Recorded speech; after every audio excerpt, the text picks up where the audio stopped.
I enjoy you, I koilu kara, that's why I don't like to come with him. She doesn't like to come with me. I thought you were not well. Now I know why she says I'm not coming.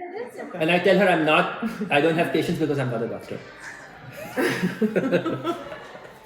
This is what I deal with. It's called the younger generation. એટલે our generation.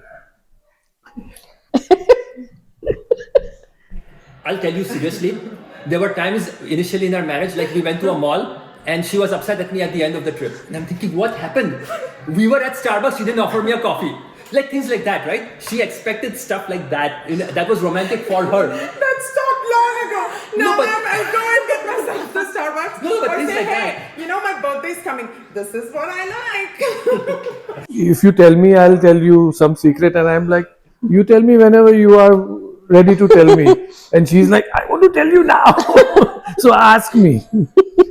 Yeah, so she cannot keep a secret. Like if once I have the argument, I'm done with it. Okay, and I never, like in an hour from now, I will not think about it. I see. But she's like shocked. We had an argument an hour ago. You got over it? I said, yeah, I don't even remember what you were talking about, kind of a thing. So that's the thing. But then usually I do get sorries, so then I'm fine. Yeah, you can't be thin-skinned, first of all, in a marriage. I mean, you have to learn. Somebody has to be thick-skinned. Yes. One of the two. True. If you want to live a happy life, live for today. Who knows what tomorrow is going to bring? At the end of the day, it is me for you and you for me. Just the two of us. My level is even lower. I would take 4 or 5 also. Thank you. Thank you so much. No, you were at 10, but I'm saying I would have gone with 4 or 5. No, Bintu, you put a thought.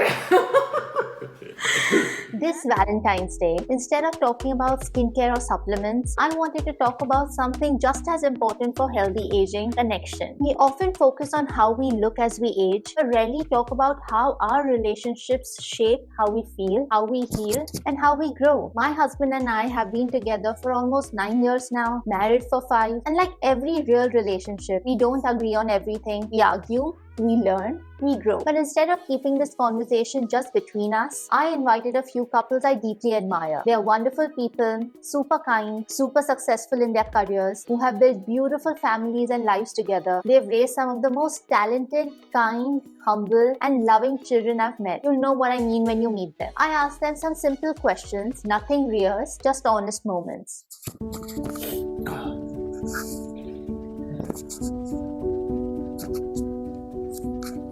I can see. Okay. Mine is. Take your hand.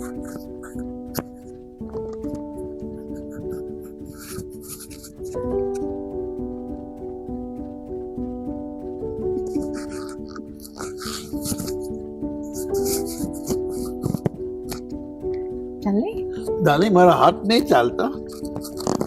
अच्छा. Is it okay?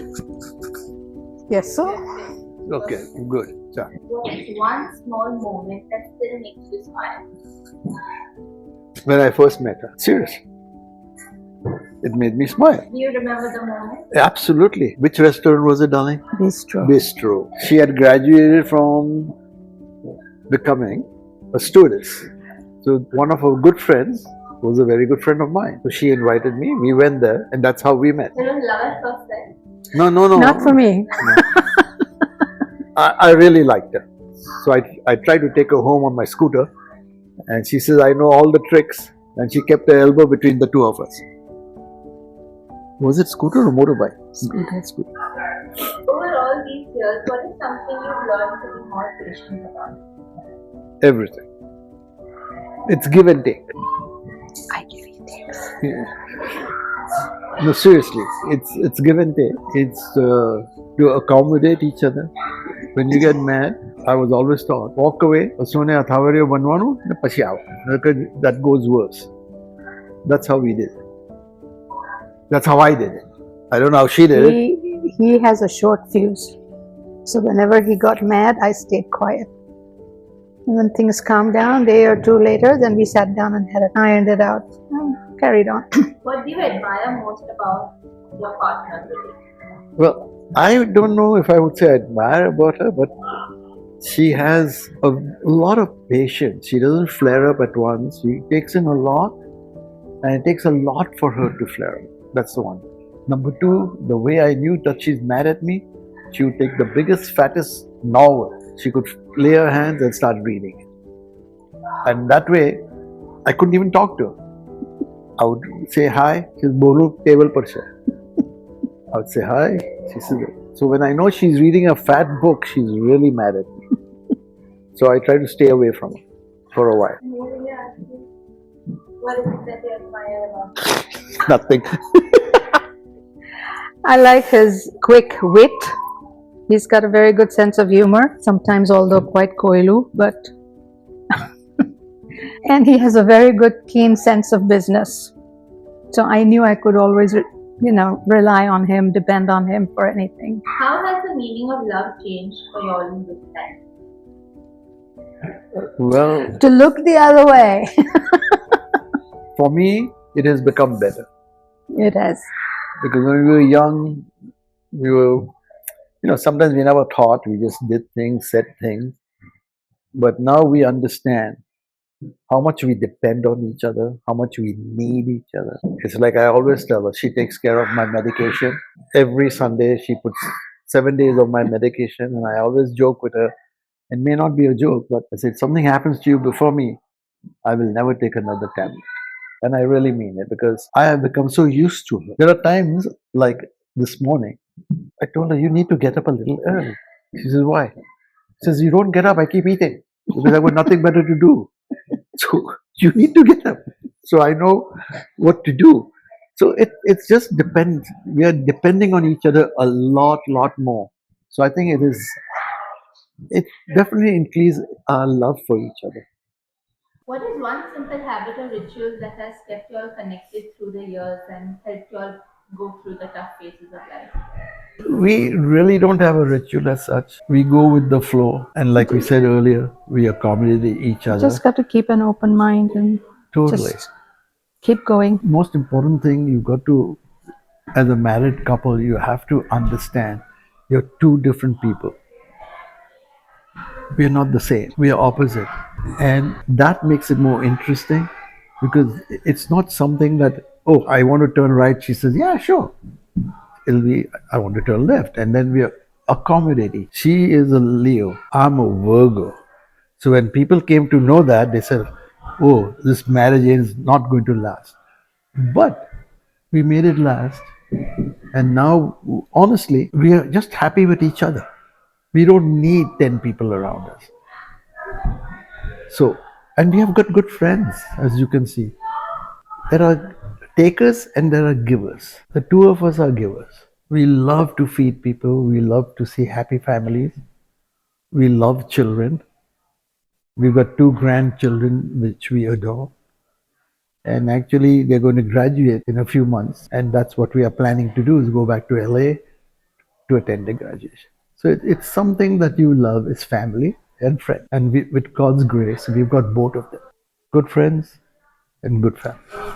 Don't hang on to anything negative. Let it go. You have to let it go. And move on. You just can't. There are some people who will harp on something that, Oh, 5 years back you said this. You did or 2 wrong. years you did this. Or your mother told me this. Those things over. What counts is today, like in your case, you're married, you got 2 kids. That is what counts. Not what happened between your parents, or what happened on your wedding night, or what happened. Those are small things, they're gone. If you want to live a happy life, live for today. Who knows what tomorrow is going to bring? Enjoy life today, enjoy your friendship today, and thank God for what you have, not for what you miss or you don't have. That's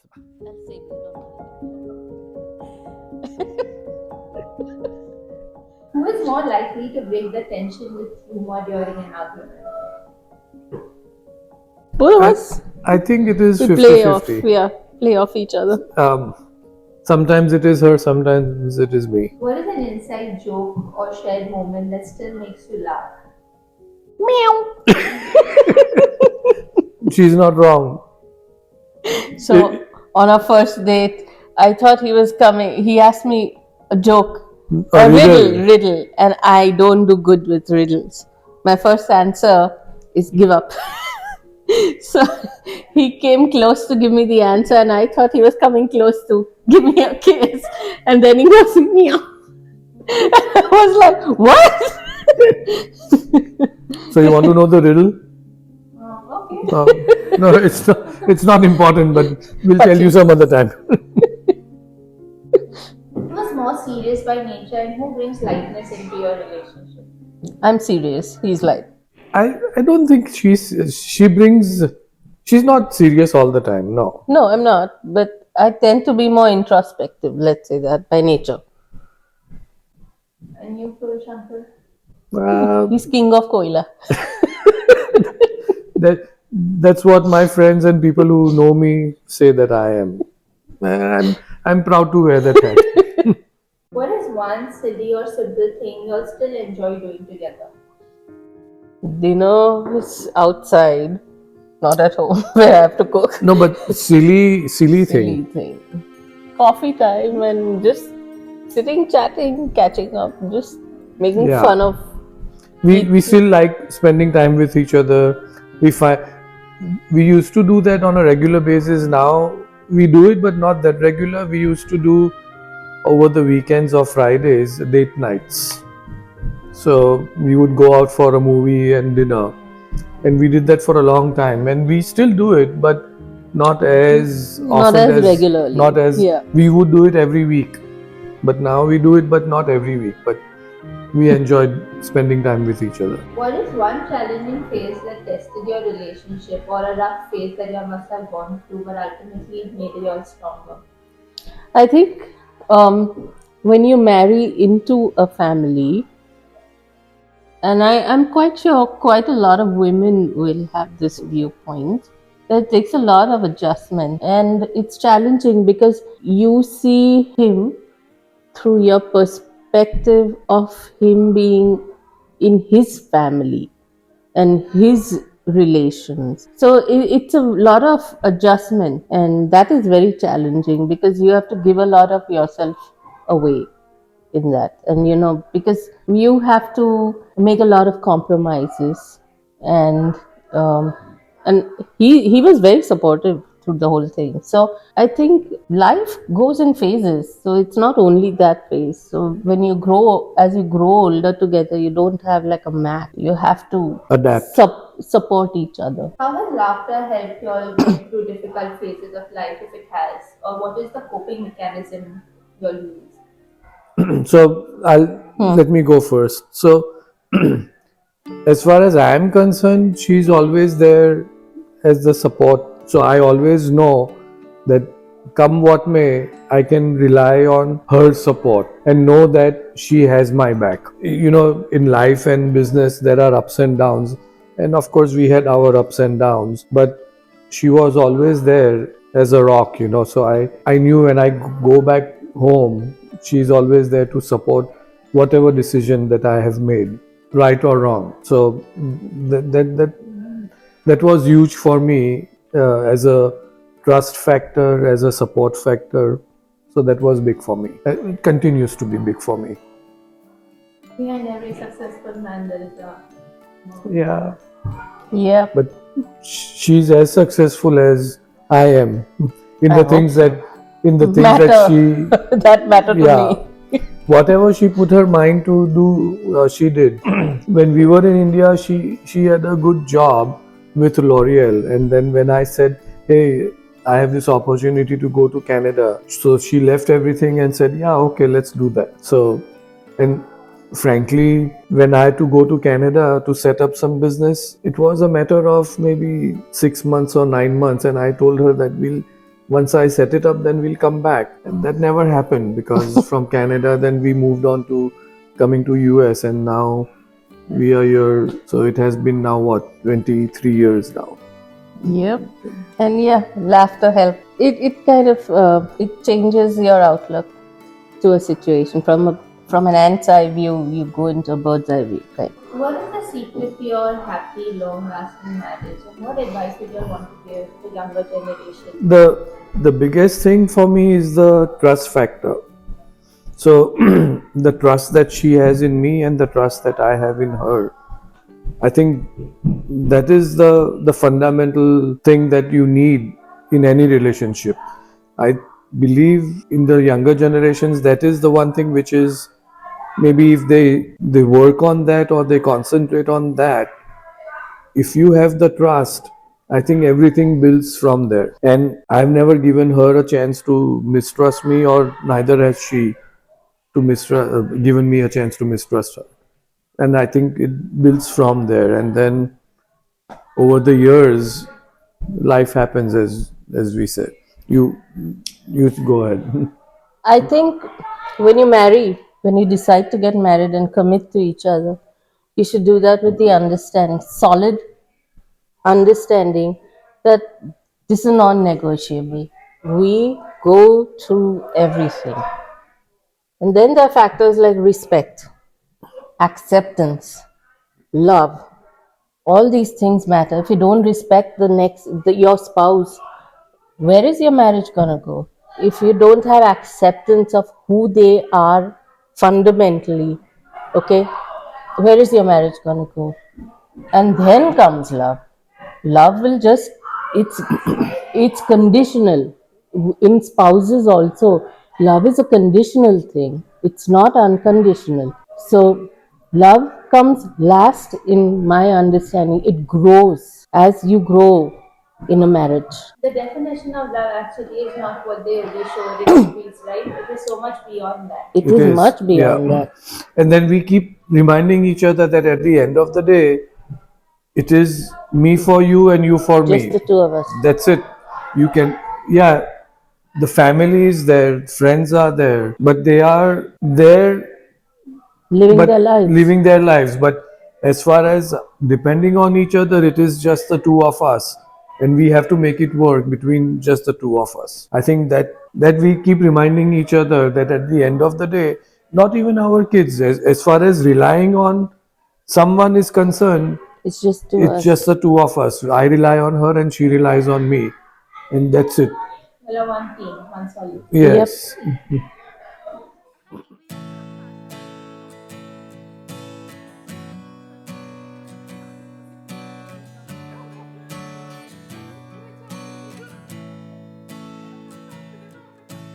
How has your understanding of love changed as you've grown older together? So when you say older together, as I was younger, in my 20s, love was mostly, I would say, a lot of it was physical, right? And over the years, now it is more like comfort. Like, okay, I want to sit on the couch and watch a TV show with you, kind of a thing. I think it also, over the years, it also is more important to be like friends, I would think. You know, it's not like we both like the same things, but at least the majority of the things that we enjoy together are kind of the same. I mean, the things that I realized later on, so we had, and I don't know if you know this or not, but we had a semi-arranged marriage, right? So we met each other for the first time at the airport in Bombay. Yes. Like physically seeing each other. We talked with each other for a year. On my birthday. Yes. So physically seeing each other, we saw each other for the first time. We had talked over the phone for quite a few months and all that, but we physically saw each other for the first time, but 20 days or something before we got married. Wow. So, a lot of people say that, I think it was more of for me, it was more of a trust for how much I trusted my parents that they are going to make the right choice for me. So. But the reason why it worked, the point I was trying to make is, the reason why I think it worked is because our base was approximately the same. Correct. Our backgrounds were approximately the same. Like the things that I didn't realize that we would have in common, we have in common. Like for example, she remembers watching Sholay, which I remember watching, and I like it and she likes it. Who talks about stuff like that and who discusses things like that? We both like traveling. Yeah, I mean, so nobody discusses all of these things. Like if you try and meet up with somebody in 2-3 dates or whatever, and nobody discusses all that. It's either there or it's not there. And I think same place, Bombay, Parsi culture around us. Also, we had so many common things we could talk about, and so many experiences that we have had which are similar. So for us, that was better. Yes. That was more. I feel like that played a bigger part than dating somebody for 2 years almost, just because we had that same common background. The foundation was already set. Okay. During stressful times, who tends to stay calmer amongst you all, and how does that help the relationship? So this is a very good question, but it is also a very complicated question. So in our marriage over the years, we have somehow, I don't know, we've never really talked about it, but we somehow figured out, okay, this is what I will do and this is what you will do. Okay, these are your responsibilities, these are my responsibilities, right? Yeah. And so I don't stress about the same things that she stresses about. So if I'm stressing about money, she's not stressing about it. If she's stressing about cooking for a party, I'm not stressing about it. So like what is in the house or what we are buying for the house, he is not going to be bothered with what I'm choosing. It's not like, no, it should be like this or it should be like, and I don't even know how it got split. We never discussed it ever. It just happened organically, okay, over the years. Yeah. And it's just that some things I focus on and some things she focuses on, and the things that she focuses on, she's more stressed out about it, but I'm not at the same time. So we're never stressed out about the same thing at the same time. That's the answer. You all trust each other to take care of certain things. Yes. I think there's a very distinct division of labor which just happened organically. What is one challenging phase that tested your relationship but ultimately made it stronger? I mean, I wouldn't say there was like any touch wood. It's not like any challenging or that. But I mean, I'm sure, I don't know what he's, but I know that years ago I had once gone through a surgery in open brain surgery. She had a craniotomy. So to remove an ADM. Okay. Yeah. And then I had come home and like for a month or two, like was not even able to like speak. Yeah, she wasn't able to speak. Like I was thinking I'm speaking, but actually I was not. So that was, but I look at it this way, that it actually made it stronger, because at that moment you actually realize how much the other person is taking care of you and loves you. I think that's like, even when I think back, I feel like, wow, you know, I didn't even, I mean, I don't know how he did it, but I remember going there and getting it done and everything, and I was not stressed at all, you know, so that yeah, but I mean, I think that was probably a stressful, because we didn't, honestly, I didn't know if she was ever going to speak again, to be honest, right? Yeah. And so a month after her craniotomy, we went to her neurologist, and I went to him, and I said, okay, what's going on? It's been a month, she still hasn't spoken a word. He says, and the guy was in a funny mood, and he says, you know, a lot of husbands pay me good money to do those kind of surgeries where the wife doesn't speak at all. So he basically said, enjoy while you can, is what he told me. It was good I was not able to speak. And that doctor probably said like 2 or 3 sentences in the whole time. Like his other people would like talk to us and everything. He would be very quiet, just constant. And I was like, okay, he was a typical let him concentrate on what he's doing. doing. And the one comment he made was that. So that's why we remember it so clearly. After what, 2008, right? That was 2008. But that was that phase was, and you know, Zoish, we didn't have Xenia, but Zoish was also like 1.5 to 2 years, right? I know. And I remember her a little bit older, 2008. No. She was almost 3. Almost 3. She was almost 3. Because I remember I came home and she ran with a book and told me to read the book, and I was like, you know, I was like, okay, but I'm not able to. She thought she was speaking, but she wasn't. But she wasn't, and she was all confused. I still remember that look. She was not wondering what is mommy talking about. Yeah, it took her months to actually have speech therapy and. It was a very different thing, because in my mind I was saying stuff, but people would just give me blank looks. Of course, then I started writing stuff and showing to people. But, so yeah. What is one thing you've learned to let go with time and experience? I mean, I've learned to let go a lot of things, but I mean, I can't focus on one thing. But initially in my marriage, I was upset about a lot of like the biggest thing that bugged me was when I asked something and if she's upset with me, she wouldn't respond back. That irritated the heck out of me. Like, I'm not used to people not responding back to me. Like, even right now, if I call, I expect people to pick up the darn phone. Okay, even at work, at home. And when people don't do that, it irritates the heck out of you. But I think with her, but I don't admit to that too often or ever. But I have to say, like, change-wise, I would say he has changed more than I have. I probably have a little bit, but he's. I've accommodated more, I would say, in changing. But you know, I mean, sometimes it could also be because I'm more on the right side. So whatever. Whatever. Yeah. But I mean, it's nothing. It's not. I don't even think about it anymore, so I can't pinpoint each and everything. But yeah, he's fine. Don't think about it. You're fine. Last but not the least, what is the secret to your happy, long-lasting marriage, and what advice will you give the younger generation? Okay, so I think the biggest advice I would give it is do not expect instant results. Like people expect instant results in everything, You have or to want. give it time. Yeah. Like for example, youngsters, like even with a job, forget marriage, even like with a job, you go in for the first month, 2 months, oh, I don't like doing this. This is work I don't want to do. Kind of. That's Who the- likes but doing those work? are new- Yeah, I mean, yeah, the that's newfangled right. ideas are, oh, I only want to do what I like. It's not really like that. You have to give it you will time. like what you get into eventually.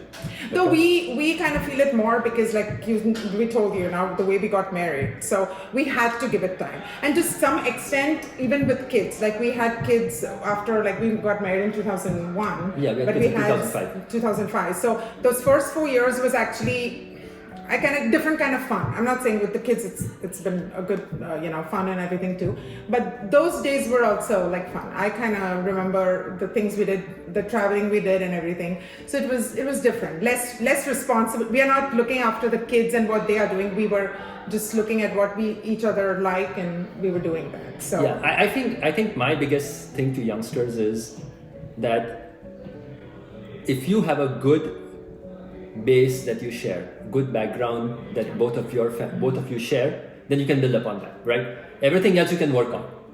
Now, obviously, if you don't have the same fundamentals, then you shouldn't have gotten married in the first and you have to place. be willing to work on it Yeah, too. exactly. It's not like Yeah. money and this all those things, everything. You have to agree on it because otherwise it doesn't work. Yeah. This was beautiful and lots of fun, right? Listening to them reminded me that strong marriages aren't built on perfection. They're built on patience, on humor, on learning when to speak and when to simply listen. Marriage isn't about always agreeing or never having differences. It's about choosing each other again and again, especially on ordinary days. Now it's your turn. If you have someone special in your life, play a little game, ask each other questions, laugh a little, try to listen without fixing, make time for connections without any distractions. In whatever way you're like. Healthy relationships, just like healthy aging, are built in small daily moments. It's not about grand gestures or perfection. Honestly, we are far from perfect, but it's about showing up, choosing each other, and growing together one day at a time. Wishing you all a Valentine's Day filled with kindness, connection, and good health. Continue to glow, thrive, and shine. As always, take care. I'll see you soon. 25 years came I yaad about. I'm well trained. Need the two of us together. We only need the two of us together. 'Cause we got love.